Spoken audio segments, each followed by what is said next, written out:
Hello everyone, आज हम quaternary structure of protein को डिस्कस करेंगे।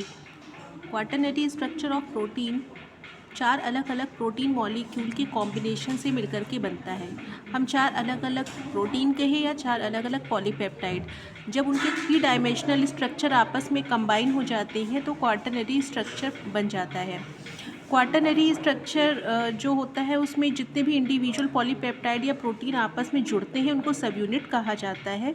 और सब यूनिट किस टाइप के हैं उसके बेसिस पे प्रोटीन को हम होमो और हेट्रोमर के बेसिस पे क्लासीफाई करते हैं। तो चलिए देखते हैं इसमें क्या लिखा हुआ है। Quaternary structure is formed by combination of two or more polypeptide और प्रोटीन मॉलिक्यूल, जैसा हमने बताया भी आपको। और इसमें जो इंडिविजुअल कंबाइनिंग प्रोटीन है उनको सब यूनिट कहते हैं।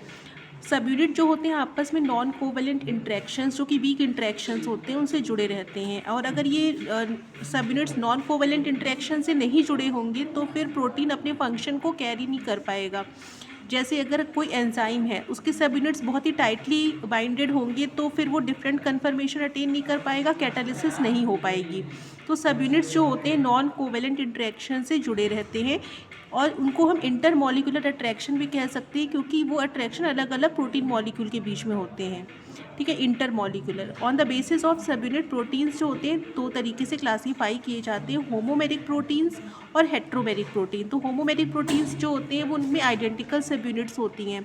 कुछ होमोमेरिक प्रोटीन्स के एग्जाम्पल, जो रेयर एग्जाम्पल शायद मिलेंगे नहीं आपको सर्च करने पर भी, इसलिए मैंने इसको ये एक साथ कंबाइन किया हुआ है। यहाँ पर बीटा गैलेक्टोसाइडेज एंजाइम है जो कि होमोटेट्रामर है, चार अलग अलग सब यूनिट से चार एक ही जैसी सब यूनिट से मिलकर के बना होता है। मायोसिन हैवी चेन होमोडाइमर है, दो सेम टाइप के सब यूनिट से मिलकर के बना होता है। P53 एक तरीके की हमारी ट्यूमर सप्रेसर जीन है जो कि होमोटेट्रामर होती है, मतलब एक ही चार सब यूनिट से मिलकर के बनी होती है जो आइडेंटिकल नेचर की होती हैं। इसी तरीके से पेरिफेरिन एक प्रोटीन है, ये भी डाइमेरिक प्रोटीन है और जिसकी सब यूनिट्स आइडेंटिकल नेचर की होती हैं। अब हम देखेंगे कि हेट्रोमेरिक प्रोटीन्स क्या होती हैं और उनके एग्जाम्पल्स क्या क्या हैं।